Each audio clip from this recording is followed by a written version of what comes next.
Jai Hind everyone, welcome you all to Force Defense Academy. I hope you all are doing well for your SSB preparation. Today in this video, I'll be discussing about India's nuclear policy. देखो nuclear policy होती क्या है, क्यों बनाई गई, हमारी policy क्या है और हमने कितने न्यूक्लियर ऑपरेशंस किए अभी तक, मतलब कितने न्यूक्लियर एक्सपेरिमेंट्स किए हैं, इस सब के बारे में हम इस वीडियो में देखेंगे। तो देखिए न्यूक्लियर पॉलिसी क्या होती है। पहले न्यूक्लियर पॉलिसी मतलब हमारे क्या गाइडलाइंस है, हमारे क्या लॉज है, रेगुलेशन से related to use of nuclear technology, मतलब न्यूक्लियर वेपन्स हो गए, न्यूक्लियर एनर्जी हो गया, उससे रिलेटेड हमारी क्या पॉलिसी है, मतलब उनको किस तरीके से यूज करना है। क्योंकि देखो न्यूक्लियर एनर्जी जितनी अच्छी है उतनी ही क्या है वो डेंजरस भी हो सकती है, मतलब न्यूक्लियर वेपन्स इतने ही क्या हो सकते हैं, डिस्ट्रक्टिव हो सकते हैं, किसी बड़े बड़े देशों को क्या कर सकते हैं, खत्म कर सकते हैं। जैसे जापान का जो हो गया था हिरोशिमा नागासाकी, पूरी तरीके से क्या हो गया था, खत्म हो चुका था। तो उसी तरीके से क्या हो सकता है, न्यूक्लियर वेपन्स जितने मतलब न्यूक्लियर ये टेक्नोलॉजी अच्छी भी है और वहीं क्या है बहुत खतरनाक भी है। Nuclear policy refers to a set of guidelines, principles and strategies जो कि कंट्री फॉलो करती है कि उसको किस तरीके से उसके न्यूक्लियर वेपन को, न्यूक्लियर एनर्जी को यूज करना है।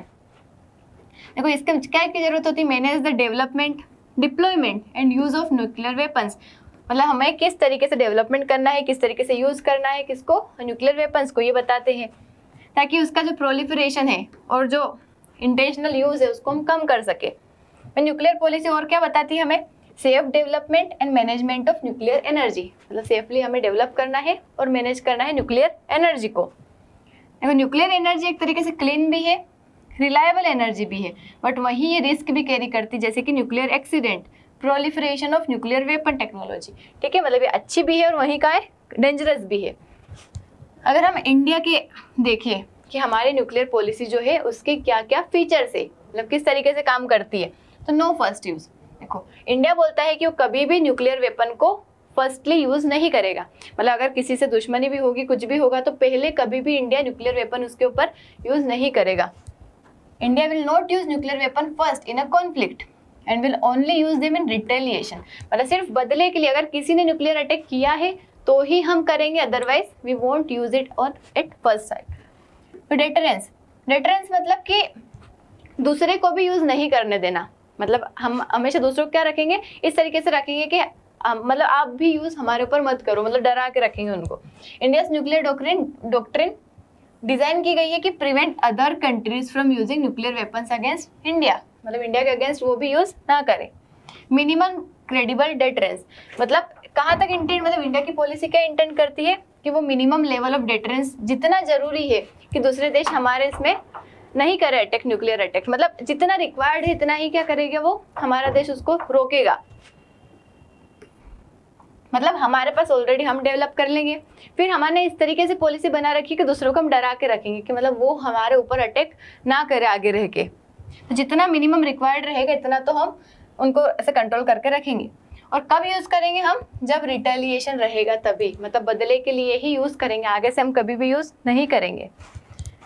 एज ए लास्ट रिजोर्ट, मतलब अगर हमारे पास मतलब कोई दूसरा ऑप्शन नहीं रहता है, मतलब कॉन्फ्लिक्ट होता है, कुछ भी होता है और हमारे पास अगर लास्ट कुछ भी ऑप्शन नहीं बचा, तभी हम किसका यूज करेंगे, न्यूक्लियर वेपन का। Use only when all other means of resolving the conflict, मतलब सारे अगर तरीके खत्म हो जाएंगे, फेल हो जाएंगे, तभी हम न्यूक्लियर वेपन का यूज करेंगे। और ऐसे स्टेट के अगेंस्ट नहीं करेंगे जिसके पास न्यूक्लियर वेपन नहीं है, मतलब ऐसे स्टेट पे हम कभी भी अटैक नहीं करेंगे जिसके खुद के पास क्या है, वो डजंट पजेस न्यूक्लियर वेपन। या फिर सिविलियन जो हो गए, मतलब सिविलियन हो गए या फिर नॉन मिलिट्री वाले पॉपुलेशन हो गए, उनके ऊपर भी हम कभी टारगेट नहीं करेंगे, ये इंडिया की पॉलिसी है।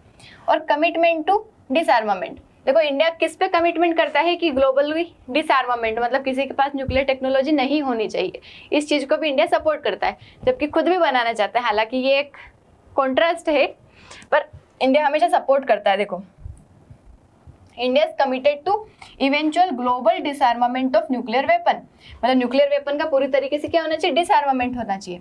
एंड सपोर्ट करता है international efforts to reduce and eliminate nuclear arsenals, मतलब न्यूक्लियर ये जो आर्सेनल्स हैं इन सबको खत्म करने में ग्लोबली इंडिया सपोर्ट करता है कि सबका क्या हो जाना चाहिए, खत्म होना चाहिए, लेकिन खुद डेवलप करना चाहता है। क्योंकि रिक्वायरमेंट देखो, अगर दूसरे देशों के पास है ऑलरेडी तो वो हमारे ऊपर अटैक कर सकते हैं ना, तो हमारी रिक्वायरमेंट है कि हमारे पास भी न्यूक्लियर वेपन होना चाहिए। अगर हम 1970s की बात करें तो हमारे यहाँ नॉन प्रोलिफरेशन ट्रीटी, मतलब ये एक इंटरनेशनल ट्रीटी थी जो कि इसको प्रिवेंट करती थी कि जो न्यूक्लियर वेपन है उसका स्प्रेड ना हो और पीसफुल यूज हो न्यूक्लियर एनर्जी का। इसके 3 पिलर थे। नॉन प्रोलिफरेशन मतलब बढ़ने नहीं चाहिए न्यूक्लियर वेपन अब, डिसआर्मामेंट मतलब खत्म हो जानी चाहिए पूरी तरीके से, और पीसफुल यूज होना चाहिए न्यूक्लियर एनर्जी का। बट इंडिया ने इसको साइन नहीं किया। क्यों नहीं किया? क्योंकि 1965 का जब टाइम था उस टाइम पे ऑलरेडी 5 नेशन जो थे वो न्यूक्लियर वेपन्स डेवलप कर चुके थे। क्या कर चुके थे? ऑलरेडी डेवलप कर चुके थे। जैसे 5 जो हो गए, China, France, Russia, UK and USA. और फिर वो बोलते हैं कि अभी जितने लोगों ने कर लिया 1967 तक उनके पास रहेंगे, लेकिन आगे इसके बाद मतलब कोई भी डेवलप नहीं करेगा। लेकिन इंडिया को ऐसा लगा कि एक डिस्क्रिमिनेटरी पॉलिसी है, ऑब्वियसली है ही से ना, जिसके पास है उनके पास रहेंगे और आगे कोई डेवलप ना करे, ये कैसी पॉलिसी? इसलिए इंडिया ने इसको साइन नहीं किया। और देखिए हमारे यहाँ क्या हुआ था, चाइना ने ऑलरेडी डेवलप कर लिया था। और जब 1965 की वॉर होती पाकिस्तान के साथ हमारी, उस टाइम पे मतलब हमारे यहाँ बहुत मतलब हमारे उस टाइम पे हमारे की जो भी गवर्नमेंट रहती लाल बहादुर शास्त्री जी की, वो ऑर्डर देते थे कि 6 मंथ में हमारे यहाँ न्यूक्लियर वेपन जो है बन जाना चाहिए, मतलब ऐसा ऑर्डर देते हैं। फिर उस टाइम पे 65 की वॉर हो जाती, बनता तो नहीं है लेकिन हमें लगता है कि अब तो जरूरत है ही सही हमारी काई को न्यूक्लियर वेपन को बनाने की। फिर 71 में फिर वॉर हो जाती है, फिर हमें लगता है कि मतलब अब तो जरूरत है ही सही कि हमारे पास क्या होना चाहिए, एटलीस्ट न्यूक्लियर वेपन होना चाहिए ताकि दूसरी कंट्री हमसे डरे, हमारे ऊपर अटैक करने से हमेशा क्या करे, वो डरे, डेटरेंस हो हमारा। तो इसलिए इंडिया ने फिर क्या किया, 1974 के टाइम पे हमारे यहाँ होता है ऑपरेशन स्माइलिंग बुद्धा, मतलब इसका कोड नेम रहता है पोखरण 1। पहला न्यूक्लियर एक्सप्लोजन था, मतलब पहला न्यूक्लियर वेपन का हमारे यहाँ क्या था, टेस्ट था, जो कि कहाँ किया गया था, पोखरण राजस्थान में। सर कोज क्या था, क्यों मतलब to become major player on global stage, मतलब ग्लोबली हमें क्या बनना था, एक मेजर प्लेयर बनना था। ऑलरेडी बड़े बड़े नेशन के पास था, तो हमारी भी मतलब जरूरत थी कि हमारे पास भी ये होना चाहिए आने वाले टाइम के लिए। Further India it also been facing increasing tensions, मतलब हमने देखा कि हमारे पर्टिकुलरली पाकिस्तान के साथ टेंशंस काफी ज्यादा बढ़ रहे थे और गवर्नमेंट बिलीव करती थी कि अगर किसी के पास न्यूक्लियर वेपन है तो वो as a deterrent against political potential aggression, मतलब जो भी अग्रेशन रहेगा उसमें क्या एज अ डेटरेंट काम कर सकता है। मतलब हमारे पास अगर न्यूक्लियर वेपन रहता है तो दूसरे देश डरेंगे ना हमसे कि हो सकता है हमारे ऊपर ही आक्रमण कर दे, अटैक कर दे कभी भी, तो वो हमारे ऊपर अटैक करने से डरेंगे। फिर इंटरनेशनल क्या रिस्पॉन्स था कि इंटरनेशनल सभी जगह सब लोगों ने क्या किया था, कंडेम किया था, क्रिटिसाइज किया था हमारे इस वेपन मतलब इस टेस्ट को, क्योंकि किसी को पसंद नहीं था। सबको लग रहा था कि जो एनपीटी हुई थी उसको इंडिया मान नहीं रहा है, उसको डिसएग्री कर रहा है।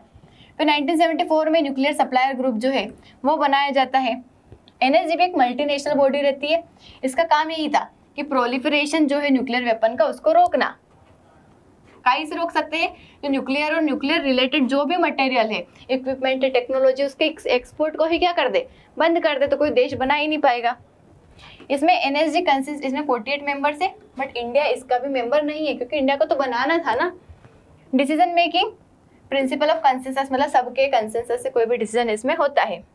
इंपॉर्टेंट रोल प्ले करता है नॉन प्रोलिफरेशन रिजिम में, हेल्प करता है कि जो भी मतलब न्यूक्लियर मटेरियल है, टेक्नोलॉजी है, कहीं भी क्या हो ट्रांसफर ना हो एक दूसरे देशों को, ताकि वो क्या हो सके, न्यूक्लियर वेपन बनाए ही ना, क्योंकि ट्रांसफर नहीं होगा मटेरियल बना ही नहीं पाएंगे। फिर 1988 में पाकिस्तान और इंडिया की ट्रीटी साइन होती है कि एक दूसरे के ऊपर कभी भी न्यूक्लियर अटैक नहीं करेंगे और जो भी इंफॉर्मेशन है रिलेटेड टू न्यूक्लियर वेपन्स और जो भी होगी एक दूसरे के साथ क्या करेंगे, शेयर करेंगे, एक्सचेंज करेंगे list of nuclear installations as part of this agreement. 1998 में फिर हमारे यहाँ होता है पोखरण सेकंड, मतलब सेकंड न्यूक्लियर टेस्ट होता है। इसका कोड नेम मतलब कहता है Pokhran 2 was a code name for series of nuclear test conducted by India. ये टेस्ट क्या था, पोखरण राजस्थान में हुआ था। इसने भी हमारी कंट्री की जो एबिलिटी थी उसको क्या किया था, शोकेस किया था ऑल ओवर द वर्ल्ड कि हम भी कैपेबल है कि हम न्यूक्लियर टेस्ट कर सकते हैं, न्यूक्लियर बना सकते हैं। इसका नाम था ऑपरेशन शक्ति। इंटरनेशनली इस चीज को भी क्या किया, क्रिटिसाइज किया गया क्योंकि वॉयलेशन था ये एनपीटी का।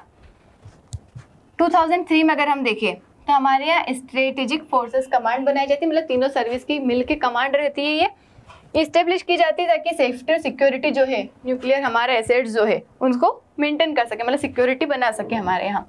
फिर 2008 में यूएसए के साथ सिविल न्यूक्लियर एग्रीमेंट होता है हमारा, मतलब न्यूक्लियर टेक्निक अलाउ कर देता है कि चलो ठीक है, जो हमारे यहाँ सेंक्शन लगा दिए गए थे 2000 मतलब 1998 के टाइम पे जब हमने ऑपरेशन किया था उस टाइम पे यूएसए ने हमारे ऊपर क्या लगा दिए थे, सैंक्शन लगा दिए थे कई सारे, तो वो सब चीज़ें हट जाती है और यूएसए के साथ अच्छा मतलब कोऑपरेशन हो जाता है। 2009 में हमारी जो न्यूक्लियर सबमरीन है पहली INS अरिहंत, वो बना दी जाती है।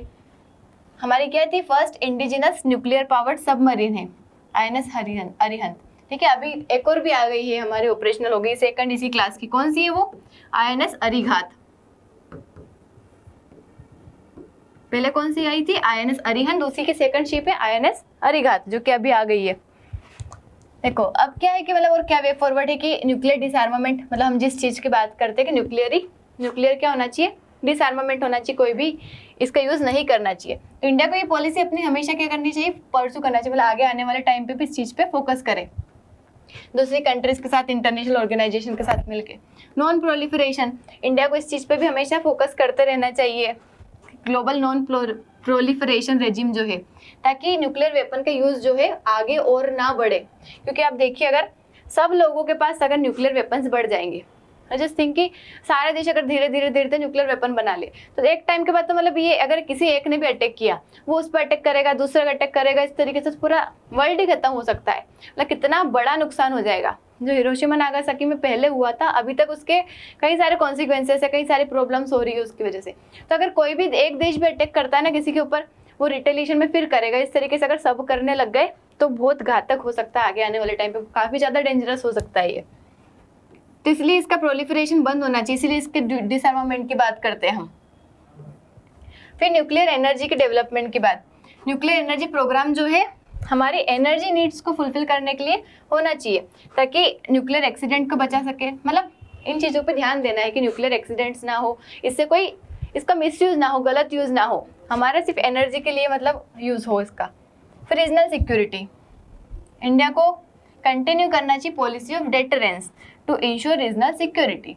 मतलब हमारे डेटरेंस की जो हम पॉलिसी फॉलो करते हैं कि हमारे पास अगर न्यूक्लियर वेपन रहेगा तो दूसरे डरेंगे हमारे ऊपर अटैक करने से, उस पॉलिसी को कंटिन्यू रखना चाहिए। यही वे फॉरवर्ड है इसका। हमने देखा न्यूक्लियर हमारी मतलब किस तरीके की पॉलिसी है, हम कब यूज़ करेंगे, कब नहीं करेंगे, हमने कौन कौन से टेस्ट किए अभी तक, इन सब चीज़ों के बारे में हमने इस वीडियो में देखा। मिलते हैं नेक्स्ट टॉपिक के साथ विद नेक्स्ट वीडियो। जय हिंद।